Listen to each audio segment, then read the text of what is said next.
Hey everyone, SlaveToTheGames here. First and foremost, I most likely won't be releasing something for tomorrow as the power will be out for a portion of the day, and I'm not sure when it will be back up that day. Hey everyone, first and foremost, right out the back, I wanted to say I most likely won't be releasing something for tomorrow as the power will be out for a portion of the day, and I'm not sure when it's going to be back on. You may have read this in the community tab. I may decide to release another video either today or really early tomorrow, but I think this is very unlikely, as in the background I am playing Assassin's Creed Revelations right now because I am still trying to beat them, release the reviews, and catch up to them before Valhalla, of course. Which, by the way, if you have an interest in joining and watching, you can by joining the Discord through the description below if you have not already, and popping into the Just Chatting I am streaming to. Unfortunately, I do not have sound for it since I'm doing this through a dual PC setup, and I really haven't figured out how to do that. I have figured out how to project the screen to Discord through that because I am gaming on a separate computer and I don't really know how to go about that. But subtitles are on and we can still hang out and chat with each other, and I think that's really what it's about.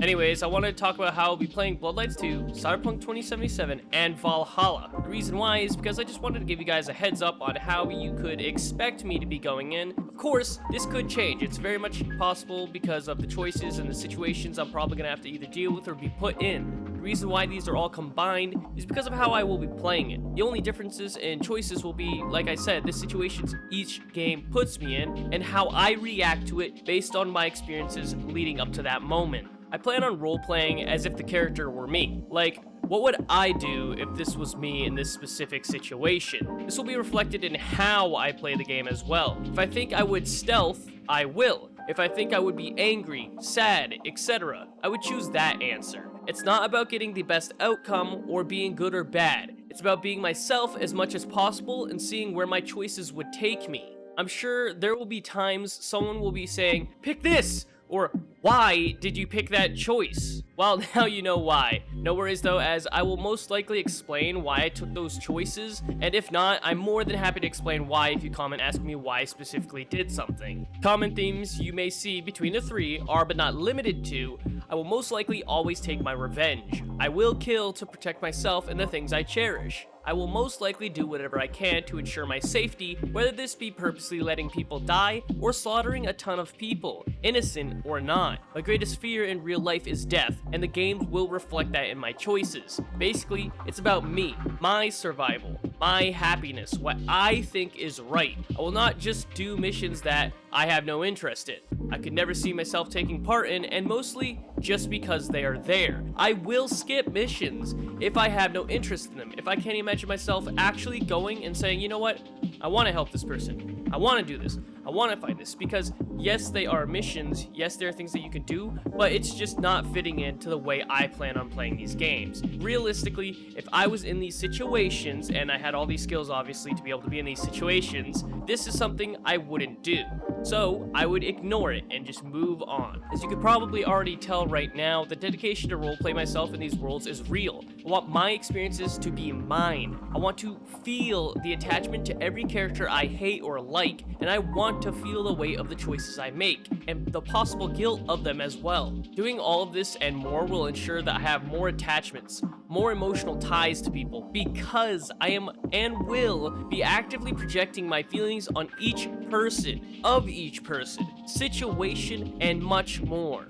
At the end of each game, I want to be able to say, so this is how far I would make it, or so this is the type of person in this environment or these situations that I would become, that I would be. One thing I'm really curious about for Cyberpunk 2077 is how far would I go to achieve immortality, since it seems to have at least the main plot of the game surrounding the immortality chip, or the chip that's rumored to give you immortality. And it's something I've always wanted to be able to at least, roleplay and figure out how desperate would I be? How far would I go? What would I do? How bad or good could I be to achieve the one thing that would save me from my greatest fear? With Assassin's Creed Valhalla, I just want to be able to play a Viking and then, enjoy the Viking setting and just see how far I go with that. I mean, I'm not gonna lie. I like Assassin's Creed Valhalla because A, it's an Assassin's Creed game, and B, it's because it's Vikings and I love Vikings. With Bloodlines 2, I like vampires, and it's also about, well, the fear of death. A, I would have already achieved the fact that I can't die a natural cause. But B, at the same time, that doesn't mean I can't die, and it's actually probably more dangerous then than it was before.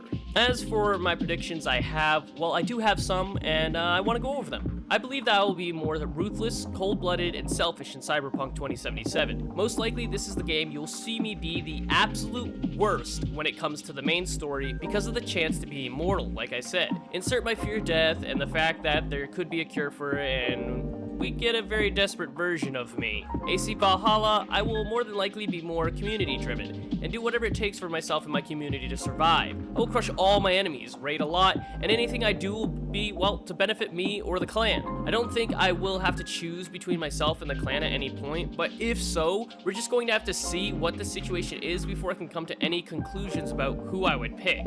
I picture this being the more tame of the three games, and probably the less evil version of me. Bloodlines 2, I will probably end up being a person who does whatever it takes to keep my unlife self alive. This game probably has the next highest potential to see me at my worst. In all honesty, depending on the choices of Cyberpunk and this game, the situations I'm in, I may be an even worse person here. Since I am technically immortal, like I said before, and a natural death will never happen, but now I'm gonna have that paranoia that I'm also gonna try to project onto my character because I'm role-playing me, because so many things will and can kill me at any second. In fact, I don't really think that it's gonna be any more safe now that I'm immortal than before. If not, I'm probably now even less safe than I ever was before. There's also the potential that I'll probably act in a power-hungry way as well, because in my eyes, I would see myself as, in order to protect myself, I need to get stronger. In order to get stronger, who knows what I'm gonna have to do to achieve that. On the other hand though, I may also do everything I can to not be found out, because why would I risk my immortality?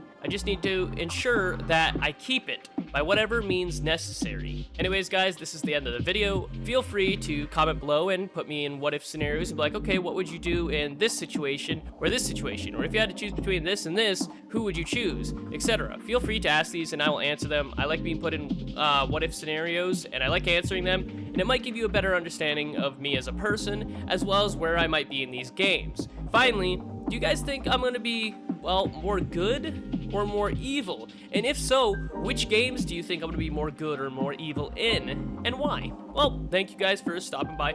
I hope this answered your questions. Again, if it didn't answer your questions, feel free to ask me anything, and I will answer them to the best of my ability. Anyways, guys, thank you guys for hanging out with me, just like always, and I hope you enjoyed it. If you did, don't forget to leave a like, subscribe, potentially check out my merch store or my Patreon to help further support me in what I do. And if you don't know already, you can join the Discord through the link in the description, as well as some other places. And if you can't find it anywhere else, I can send it to you if you just comment. And you can hang out with me, well, in between streams and between video releases, and if I'm just randomly hanging around. It's been fun, guys. I hope you enjoyed the video, and I know I've said that like twice now, but catch you all later. It's been fun.